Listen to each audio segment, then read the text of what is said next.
This is the Retro XP Podcast, a podcast dedicated to retro video games from the first and second generation with the Odyssey, Atari 2600, and Intellivision, all the way up to Generation 7 with the Xbox 360, PS3, and the Wii. Today, on this special Halloween episode, we'll be talking about 10 of the best, or maybe just better, horror games for the PlayStation 2. In many cases, I hate top 10 lists because they sound definitive. And even though we all know what number one will be on here, it's no surprise to anybody, it may not be yours. And you know what? That's okay. So when I talk about these, none of these are in any particular order, with the exception of being number one, of course, which is my favorite in the PS2 library, totally. One or two games may have been multi-platform at this time, receiving an Xbox or a GameCube version, but I'll stick mostly with PS2 exclusive. You'll hear me mention it throughout the episode on what was really exclusive and what really wasn't. Anyway, we'll be talking about games like Silent Hill, Clock Tower, Fatal Frame, The Suffering, and more. With that, let's dive in.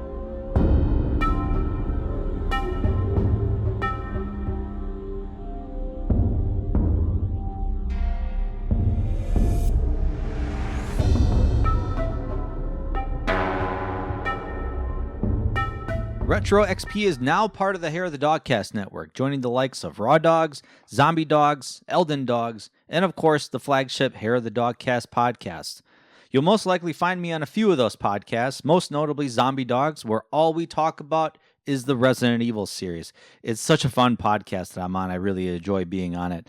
The network has tons of bonus content and episodes on Patreon at patreon.com/hairofthedogcast. So help support us by donating and not only getting access to those early access and Patreon exclusive episodes, but also access to the Discord community exclusive to Patreon members with a minimum of $3 a month. There's a room exclusive to Retro XP in there where we talk about retro video games and episodes discussions. Otherwise, you can follow me on X, Threads, and Instagram at RetroXPodcast. Whatever podcast platform you're listening to this on, be sure to follow and enable notifications so you can find out when I drop a new episode. Episodes are also live on YouTube, and follow me as there at RetroXPodcast. All right, so let's dive right into the first title on this list, which I have to start out with this because I know pretty much most people clicking on this episode are going to be like, is he going to talk about this game in particular? And the game I'm talking about is Rule of Rose. On the market as of this recording, this game goes for about $700 complete in box for the US version. And interestingly enough, around $250 for the PAL and Japanese versions. There's a reason why the drop in price for the PAL version happened. I'll talk about that later. It's quite a steep price point, but admittedly, it didn't sell well across the world. Reason being, Rule of Rose was the subject of a moral panic in Europe prior to its publication there, based on rumors of its alleged content. These rumors range from like erotic themes to obscene brutality, because, you know, our poor widow eyes. Various European authorities condemned the game and called for its banning. The game was canceled in the United Kingdom despite the Video Standards Council, who I think was our version of the Electronics Entertainment Commission, ESRB, calling the complaints nonsense. 505 Games Australian distributor Red Ant canceled the game's Australian and New Zealand release. And 505 Games later canceled the United Kingdom release as a result of complaints by other EU officials, European Union officials, and largely misleading commentary from the British press. Although at this time, review copies had already been shipped to video game journalists, which was interesting. It was released in the rest of Europe, though, of course, because, you know, those guys, everybody there was okay. Rule of Rose received mixed reviews from critics, with gameplay being criticized the most. It's been compared to Silent Hill and Haunting Ground due to the psychological horror elements. And, of course, the presence of a canine companion for the main character, which we'll talk about with Haunting Ground later. Spoiler alert. This game was described as an interactive movie by its director Shuji Ishikawa and associate producer Yuya Takayama.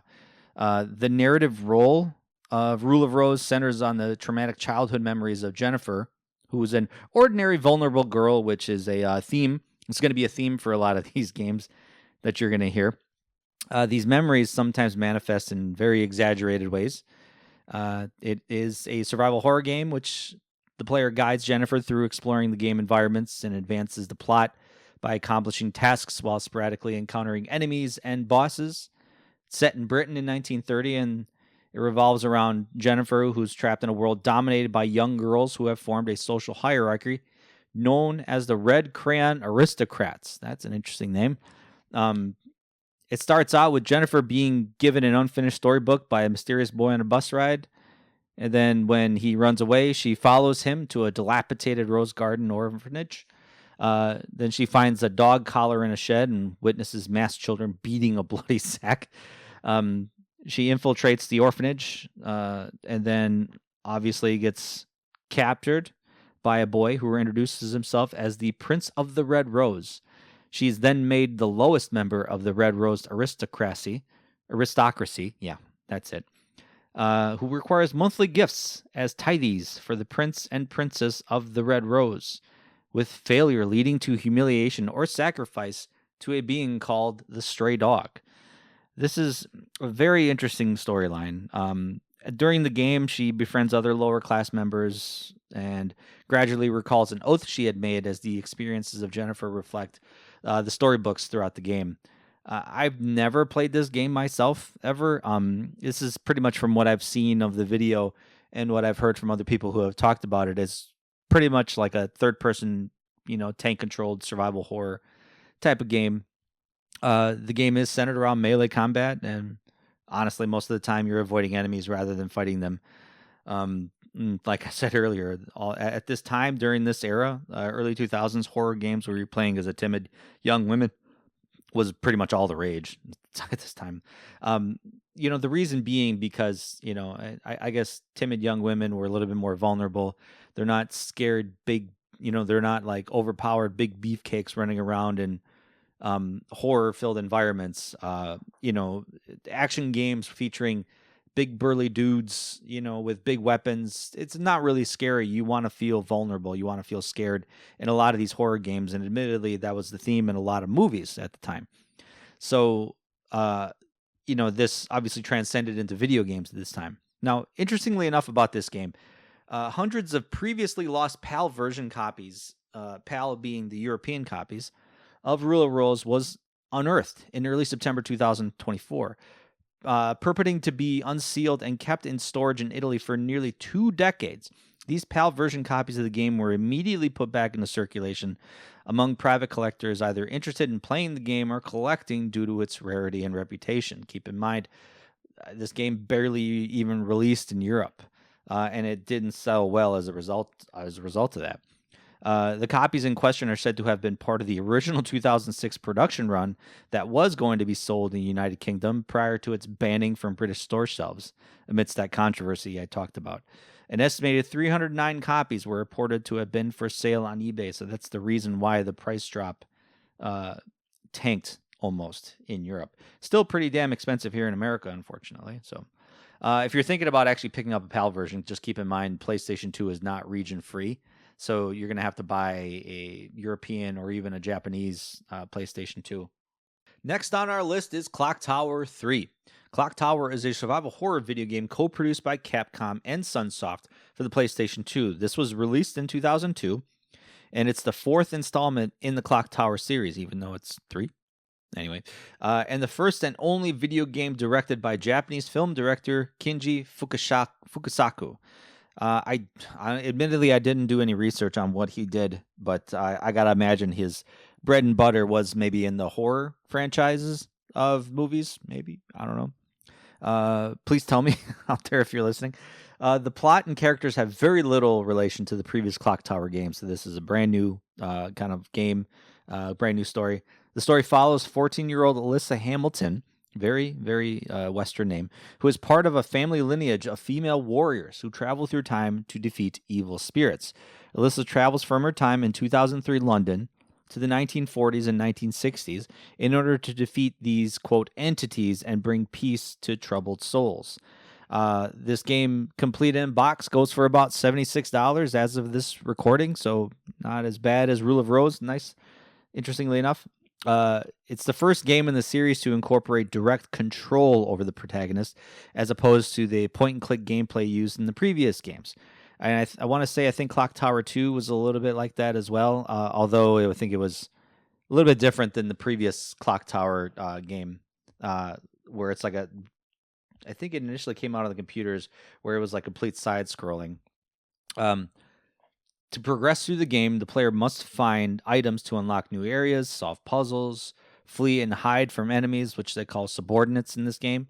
Eventually, each subordinate must be defeated in a battle. And throughout each level, you're encountering the spirits of innocent people slain by these subordinates. These spirits will attack Alyssa if she approaches them, but in order to pacify them, you need to have an item of sentimental value and return them to the spirit's corpse. So you have to find the spirit's corpse on top of obviously avoiding the spirits themselves.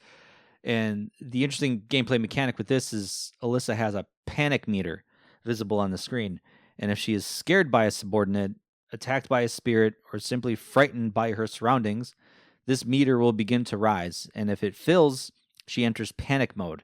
In this state, the screen starts flashing. Alyssa becomes difficult to control and begins stumbling and falling over, especially inconvenient if you're trying to run away from an enemy. She is also unable to use holy water, which is basically her main weapon in this game, and cannot enter hiding spots because she'll just jump out right away. After a few seconds, she will momentarily freeze, covering her ears.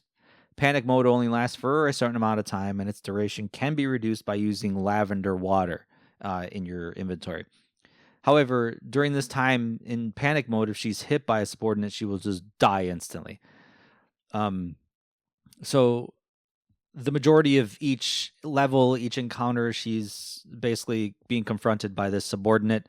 And at the end of every level, she has to kind of face this subordinate, one-on-one. At this point, her holy water bottle transforms into a longbow attack, allowing her to fight back. It's an interesting gameplay mechanic. Each battle is confined to a single area, and both Alyssa and the subordinate have on-screen life bars suddenly. During the fight, she must dodge and fire arrows, and however, while powering up the arrows, basically is really the only way to inflict any real damage on the subordinate. She can't move or readjust her aim, which is kind of frustrating. I remember. The game received pretty average scores. The presentation was strongly praised, with many pointing out the excellent cinematic style brought together by a strong script and well-directed cutscenes. Obviously, that's because the Kinji Fukasaku. And GameSpy, at the time when they reviewed the game, GameSpy Alan Pavlaka felt the script was the game's strongest point and wrote that the excellent cinematic scenes and distinct visual style also contributed to the high-quality presentation. The cutscene direction, like I said earlier, from Kinji Fukasaku was positively noted, with Eurogamer's Christian Reed calling the cutscenes exceptionally well realized. It really was like watching a movie. I played this game, still have it in my collection, and I do agree that the cinematics at the time, the presentation was top-notch at the time. This was really the time period when we started to get some really good cinematic games coming to our home consoles, almost rivaling, big Hollywood movies in story and immersion. The trope of you're a female protagonist running away from enemies is present, but that's really what the Clock Tower series was all about from the beginning, running and hiding. It's not the most fun gameplay, especially if you want to actually engage in combat, but you really stuck around for the story here. Another similar game to the Clock Tower 3 game and the Clock Tower series as a whole is the game Haunting Ground, a survival horror game developed and published by Capcom as well for the PlayStation 2 in 2005. This game also is pretty pricey, not as pricey as Rule of Rose. Of course, Rule of Rose I think is the top here. This goes for about $350 to $400 as of this recording. This story follows Fiona Belli, a young woman who wakes up in the dungeon of a castle after being involved in a car accident while visiting her parents, Ugo and Isla. I'm pretty sure that's how you pronounce them.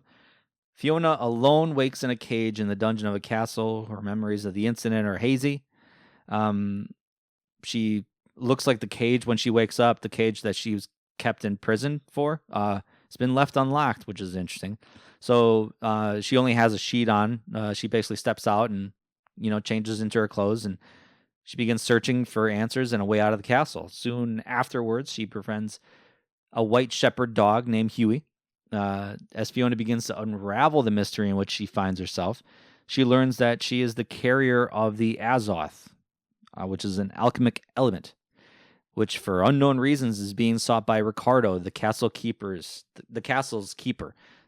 She quickly befriends this dog, Huey, and begins to explore the castle with his aid to seek a means of escape and unravel the mysteries of it and its inhabitants. It has been said apparently that this game was supposed to be the spiritual successor to Clock Tower 3 since it's so very similar in gameplay and story, which, within the first few minutes of this game you're going to find that to be pretty true. You take control of Fiona, she explores the environment, evades and hides from enemy pursuers, occasionally fights against the castle inhabitants, but of course you do that with your dog. She doesn't carry any weapons or anything like that. Sometimes Fiona will panic when endangered, just like in Clock Tower 3, in which case she begins to run on her own and the player loses some control. She starts to stumble, she falls over. It's kind of crazy. Like I mentioned before, Huey is a central part of the gameplay and accompanies Fiona throughout the game. You can give him orders to explore the environment. You can have him attack enemies and aid in her survival. Capcom added the dog mechanic actually during development, like near the end, thinking retailers and players alike would not enjoy a survival horror title with a lone female protagonist. And that's kind of like, I want to say that was probably a good idea, because Clock Tower 3 was fine because you mostly spent your time just running away from everything, but you didn't have any way to defend yourself, like a weapon or anything like that. Interestingly enough, at the beginning of the game, Huey won't be completely friendly and obey all of your commands. You have to build a relationship and a friendship and gain trust in order to survive the game. You can tell Huey to sniff out items. You can have him check suspicious areas for items, attack an enemy, or called back to Fiona's side. So you really shouldn't be using Huey recklessly. You can praise Huey by petting and feeding him, both of which can heal his vitality. He can also be scolded when he won't listen to commands. He can also be told to stand ready before attacking, which increases his attack power. So if you know an enemy's coming around, you can have him stand ready, so to speak. So don't scold your dog. Don't scold him. He's trying to help you. So a lot of this has to do with kind of the way the game ends as well. So like I talked about earlier, she has her own panic mode. During panic mode, visibility gets worse. You can't really see the screen that well. The menu can't be opened, and she will actually begin running on her own, tripping and falling into walls. You won't be able to control her at all. Same thing. This panic mode will elapse after some time. Certain items can be used to calm her down as well. There are glowing orbs in the environment called luminescence, which can put Fiona in a state of panic too as well, and actually attract enemies to her. Like, she'll all of a sudden start to panic just being in the area of this. If Fiona sustains a significant amount of damage, she will slow down and become unable to backstep or move around anywhere. And it's an interesting game. I still have this game in my collection, and having played it, I do concede it is pretty similar to Clock Tower 3 in presentation and everything else. You have to hide and run from your pursuers most of the time. I did love the old European Gothic setting too. Controlling Huey is an interesting gameplay mechanic you don't see as often after this era of game, and that's probably because one would like their main character to have the ability to fight back against enemies. I would assume. There are multiple endings too in this game, as I alluded to before, so be sure to choose carefully during the game. And don't scold your dog. Your dog's trying to help. So now we shift gears completely into almost like an opposite type of gameplay. The Suffering. The Suffering is a third-person, or you can play first-person, shooter, a horror video game developed by Surreal Software for PlayStation 2. This also came out for the Xbox and Microsoft Windows. Stan Winston Studios helped with a lot of the game's design, the creature design, and the environment. It goes for about $45 complete in box on the market as of this recording, so not bad, pretty reasonable. The Suffering centers on the story of Torque, a prisoner on death row for murdering his ex-wife and 2 children, a crime that he possesses no memory of committing. Shortly after that, he arrives in Abbott State Penitentiary on Carnate Island off the coast of Maryland. An earthquake hits the island, resulting in the prison being attacked by supernatural threats from the island's past. After being freed, after this whole debacle happens, Torque attempts to fight his way to freedom while confronting his own personal demons, all while attempting to remember what really happened to his family. The game actually features 3 endings, which, depending on your choices throughout, can reveal different versions of the murder of Torque's family. So you're either going to be guilty of it or you may be a victim of it. I only would always get one ending. The 2 times I beat this game in my life, Torque can run, shoot, jump, interact with the environment. You got all these different weapons, flash grenades, regular grenades, Molotov cocktails, revolvers, SMGs, flamethrower, too. Most of the enemies in the game are representative of different types of execution methods that have taken place on Carnage Island, which I think is the most unique part of this game, is that it's kind of similar in like how some Silent Hill enemies can kind of be visual representations of some sort of trauma or some sort of, horror aspect. And this is no different. Slayers, our enemies in this game, represent decapitation, through those means of execution. So they're going to be enemies with no heads. Marksmen represent death by firing squad. Mainliners represent lethal injection. These are the most annoying weapon enemies because all they do is just throw poison at you. Which, they're just annoying to deal with. Noosemen represent hanging, and burrowers. Try saying that 3 times fast. Represent being buried alive. Ugh. Crazy way to go. Other creatures represent events from Carnate's history. Festers are the reincarnation of slave traders who ran their slave ship aground on Carnates, which that's an interesting side story if you are that person that likes to read codex entries and stuff. And they left their slaves tied up in the hold to be eaten by rats rather than feeding them. Ugh. Infernas are the trapped spirits of 3 children who accused 11 innocent people of being witches during the time of a Puritan settlement on the island. These 11 people were burnt alive. Interestingly, these monsters, while not killing humans, are frequently seen fighting and killing each other, which is kind of interesting side content, throughout the game. A little bit different lore than what your character is experiencing. As Torque kills enemies throughout the game, he does have an on-screen meter called the Insanity Meter. And once that fills, you can transform into a monster, and you can just tear enemies apart. This is the OP version of your character. During this time, though, your health depletes, and if you don't change back to your human form, you will die. So keep that in mind as you do. This game was edgy and told multiple interesting stories throughout the codex entries and memory flashbacks, which, it's a mystery. Like, what happened to your ex-wife and kids? It's, your character claims to be innocent. So really, what happened? I enjoyed this game a lot. Actually, it was a different kind of horror game in which you're a character that you can fight, shoot, and even transform to become more of a powerful being. So, it's a little bit more than a survival horror because, you have melee weapons, you have, an overpowered mode, and you have tons of other like projectile style weapons that you can use. So it's, a little bit different than Clock Tower or, Haunting Ground. Next up is Cold Fear for the PlayStation 2. This game also did come out for the Xbox and PC. It's a 2005 survival horror third-person shooter video game developed by Darkworks and published by Ubisoft. You'll know I mentioned this earlier because I think, Atari bought the rights to this game. So it'll be interesting to see this game maybe in a remastered form. Complete in box, this goes for about $75 on the PlayStation 2. It's interesting enough, it's close to $35 on the Xbox for some reason. It was Darkworks' second game. Their first game was Alone in the Dark, The New Nightmare, which came out in 2001. I think that came out on the original PlayStation at the time. The game centered around Tom Hansen. Such a basic American name. A member of the United States Coast Guard who comes to the aid of a Russian whaler in the Bering Strait and finds a mysterious parasite has turned the crew into zombie-like creatures. Discovering the involvement of both the Russian mafia and the CIA, Hansen sets out to ensure the parasites don't reach land. The main enemies in the game as you're running around are Russian mercenaries and various types of zombie-like creatures known as exos. There's different types of exos. There's like exomutants, which are your basic mercenaries.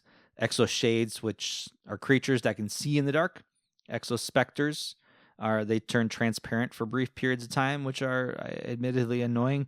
Exomasses, which a hugely strong but deformed creature created as a result of failed experiments. Those are your mainline enemies throughout the game. Most infected enemies, nicely enough, can be knocked down with 2 or 3 shots, but unless that brain is destroyed, they will not die, and they will eventually attack you again. So you either have to shoot them in the head right away or knock them down with a critical hit and stomping on their head.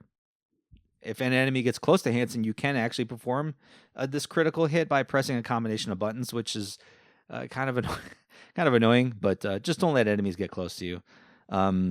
Yeah. So the first half of the game is actually set on a whaler in the middle of the storm, and this is where it's pretty unique because not only are the mutants on the ship your enemy, the ship itself can be your enemy. As the ship sways continually from side to side, aiming becomes more difficult, and your character can actually grab onto a ledge to steady himself if one's available. So like if there's a railing or something nearby, like you can actually grab onto them. In some instances, the ship can sway to such a degree that your character will slide toward the edge and potentially fall overboard. It's crazy. There's numerous environmental hazards on the deck which react to the motion of the ship too, such as like electrical wires, crates hooked up to ropes. You got to keep those in mind. If they hit you, you lose health. Waves, even crashing onto the ship deck, can also cause damage as well. The game didn't receive too well, and I'm going to say it's probably a lot of it was probably because Resident Evil 4 came out in the same year, which that bad timing amongst everybody. It was compared to it way too much in a lot of reviews, unfortunately, and as a result, I think it didn't sell well. Most reviewers did praise the environments and atmosphere, but the lack of a mini-map and infrequent save spots were a source of frustration for many. Having played this myself, I can share in those frustrations as well. However, I did enjoy the atmosphere a lot and made me stick with it throughout my time. It was a fine game. It wasn't, perfect. It wasn't no Resident Evil 4, but I thought it was good. Speaking of Resident Evil 4, now we got to talk about Resident Evil 4. This was quite a departure from the original series of games, and this followed Code Veronica in 2000. And while I could go through the many different iterations that Resident Evil 4 went through, there was at least 3 or 4 different versions of Resident Evil 4 that was worked on. But I'm not gonna talk about that right now. That requires its own episode probably. Code Veronica, unfortunately, is not making this list, but it was still a good Resident Evil game. I just think like 4 was maybe just a little bit better. And actually, I almost hesitated to put any of the Resident Evil games on here since both Resident Evil 4 and Code Veronica came out on different systems first. It was a 2005 survival horror game. Like I said, came out the same year as Cold Fear. Developed and published by Capcom for the GameCube first, and then came out for the PS2 at the end of this same year. For the PS2, this actually goes for pretty cheap, around $20 as of this recording, so you can find this anywhere. Players control Special Agent Leon Scott Kennedy on a mission to rescue the President of the United States' daughter, Ashley Graham, who has been kidnapped by a religious cult in rural Spain. Leon fights hordes of enemies infected by a mind-controlling parasite and reunites with the spy and mercenary Ada Wong, who you had some time with in Resident Evil 2, which is interesting because at the time you just, you thought she died. But so this is, there's no shambling, dumb zombies in this one. These are fully weaponized, parasitic, controlled enemies coming at you.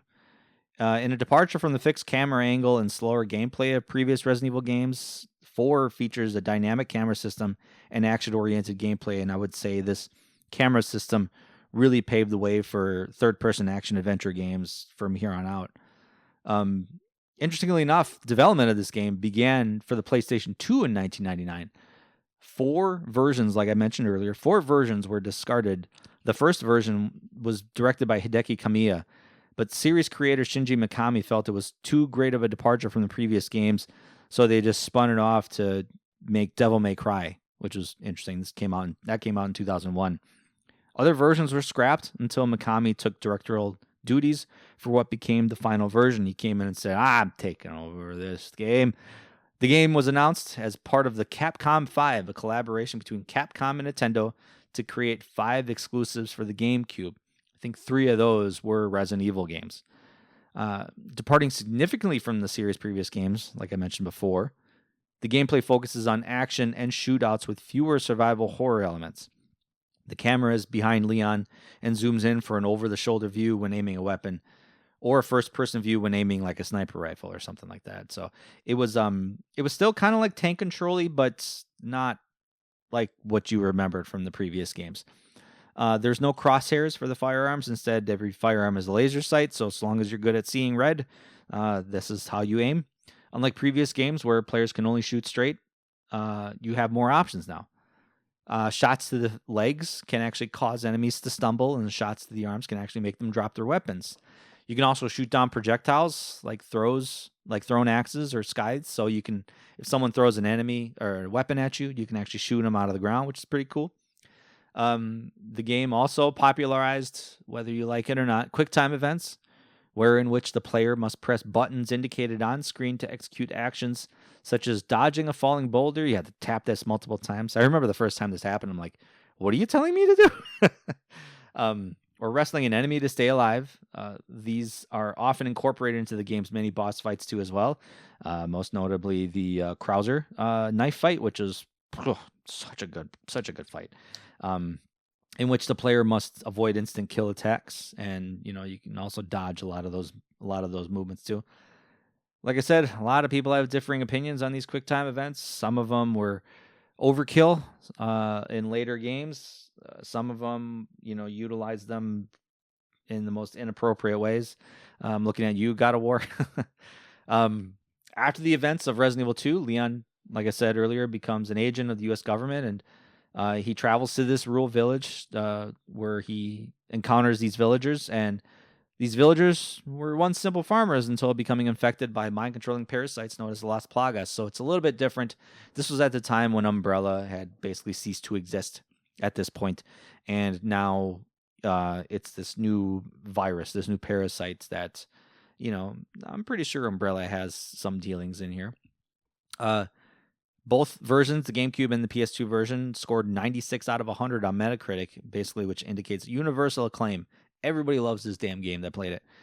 These versions have the top ranking on the best video games for 2005 list. In addition to the gameplay, the characters and the story received positive commentary, leading to the finished product being deemed as one of the best video games ever made. I mean, it's up there. I would agree with that. That makes me sound skeptical, but I agree. Like, it's actually kind of crazy. I think this is such a unique game that it's interesting for me to think that this would be one of the best video games ever made. It's one of my favorite games of all time. Don't get me wrong, but a lot of people said that a lot of the voice acting was kind of corny and cheesy, but I honestly, I think it's its most endearing quality. We got some of the famous lines. Where's everybody going? Bingo. And your right hand comes off. If you know what I'm talking about, As a Resident Evil fan since the beginning, I admittedly I was skeptical about this game. I didn't care for the change in combat system and the movement away from the cinematic camera angles and the tank control system that I was used to with Resident Evil 1, 2, and 3 and some of the other ones. But honestly, after playing it on my GameCube, I was hooked. And like I said, still one of my favorite Resident Evil games of all time. Next up, Fatal Frame 2. The entire trilogy on the PS2 was great, but to me, Fatal Frame 2 was the best out of the three. And this goes for about $100 in the market as of this recording, so it's not bad. Also, it's gone up in price, I would say, over the last year or so. Second entry into the Fatal Frame series, published by Tecmo in 2003 in Japan, and Ubisoft in Europe the next year. And there was an expanded Xbox port that was published in 2004 in Japan and North America.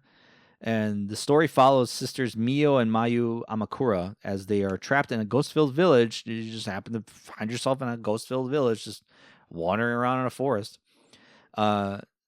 Cursed. This town is cursed by a failed ritual, which they are being forced to reenact, interestingly enough. Gameplay follows Mio as she explores the village searching for Mayu, fighting hostile ghosts using the series' recurring camera obscura. You primarily control Mio as she explores the haunted village Minakami, which stands for All Gods. The gameplay involves her exploring the village either in company with or searching for her sister Mayu, with brief sections where players actually control Mayu in another kind of... It's almost like an alternate reality, because Mayu is seeing things differently than Mio.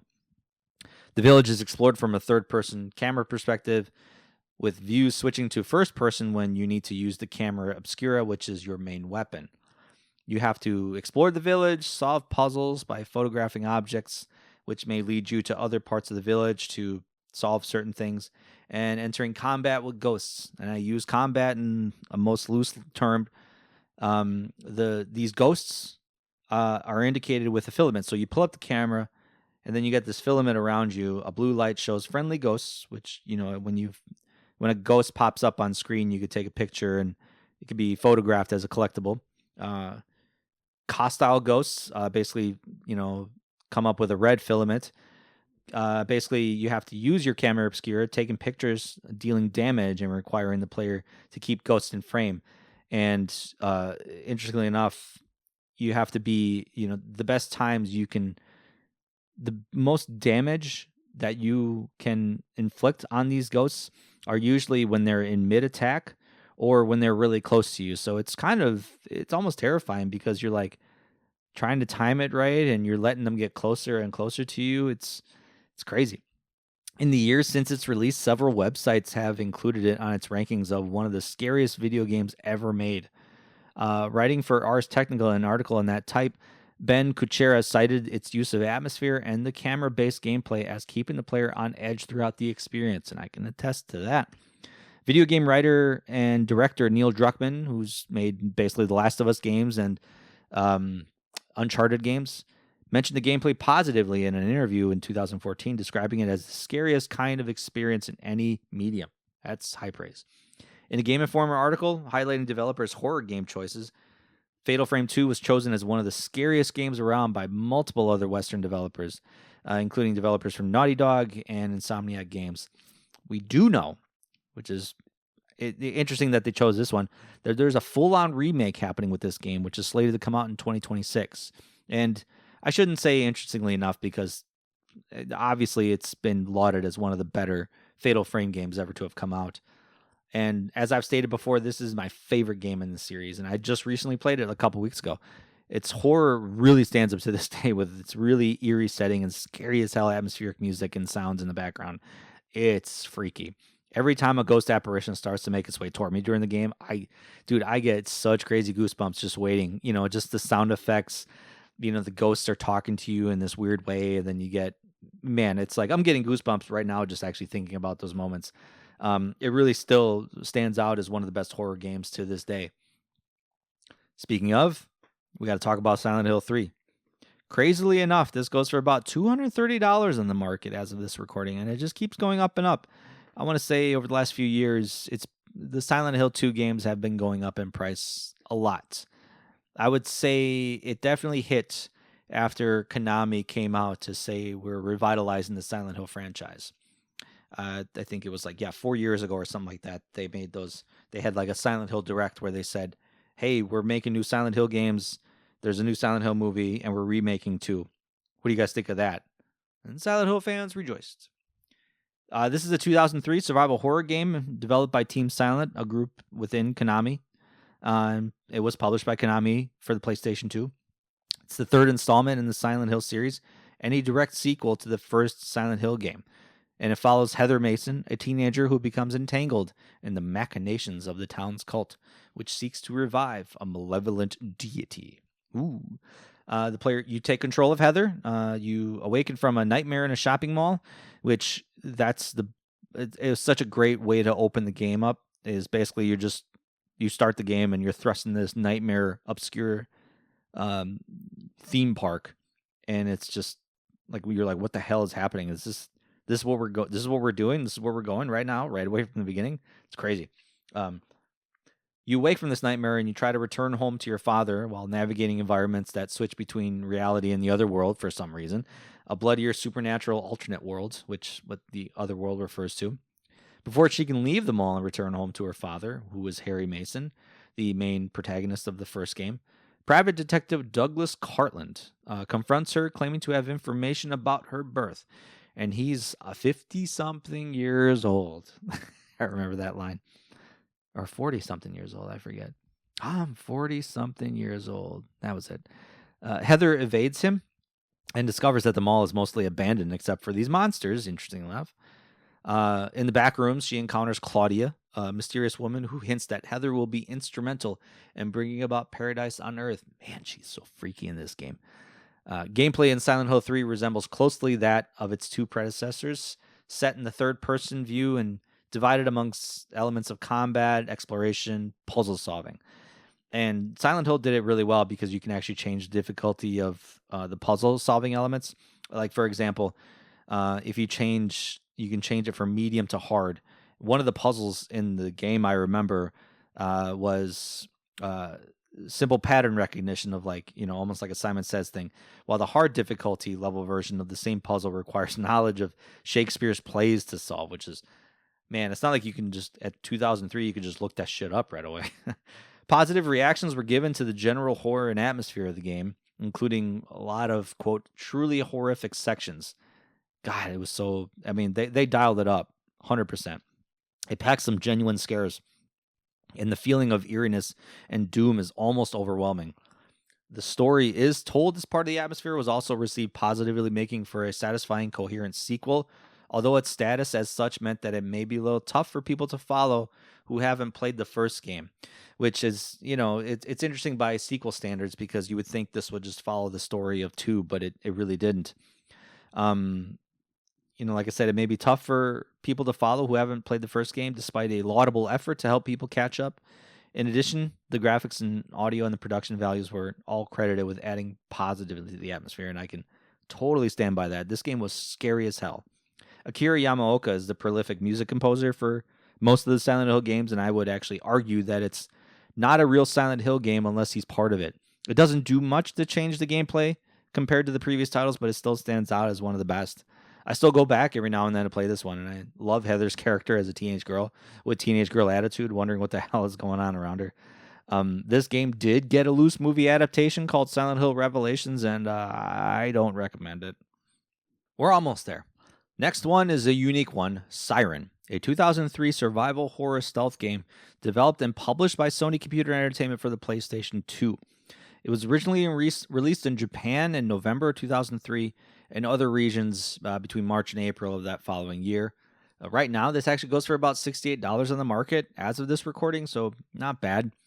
This was directed and co-written by Kichiro Toyama after he wrote and directed the original Silent Hill for Konami in 1999. That's pretty cool. The game revolves around interconnected storylines featuring a cast of characters through different time periods who find themselves in the mysterious town of Hanuda, inhabited by the Shibito, which stands for corpse people, deadly zombie-like creatures. The story is told through the alternating perspectives of 10 survivors of this, quote, incident. Students Kiyoa, this is going to be a test for me, Kiyoa Suda and Harumi Yomoto, Professor Tamon Takeuchi, Priest Kei Makino, Teacher Raiko Takato, Celebrity Naoko Mihama, Hunter Akira Shimura, as well as visitors Shiro Miyata and Risa Onda. Whew, I did it, I think. The game follows them as they navigate a supernatural disaster in the fictional rural Japanese town of Hanuda in 2003. These events are presented outside of chronological order as the characters try to both escape the town and find answers to what has happened in the 3 days immediately following the disaster. This mechanic is interesting because sometimes it's hard to follow really what's happening throughout unless you're really playing the game, like, you're dedicating your time to playing the game. If you leave and come back after a certain amount of time, you may be a little lost. The player must use sight jacking, a power allowing them to see the Shibito's perspectives to help deal with threats as they progress through the levels, which is kind of nice. So you're seeing, the ghosts through their own, or the monsters through their own eyes, which is, you're seeing their movement patterns and stuff. The game is divided into stages, each taking place in one of 10 areas in the village of Hanuda and organized chronologically in a table called the Link Navigator. In order to complete a stage, you must accomplish a primary objective that usually involves reaching an exit point, subduing undead enemies called Shibito, or finding an item. Objectives in different stages are connected via a butterfly effect, which is the other interesting part of this game. Character's action in one stage can actually trigger a secondary objective in another stage.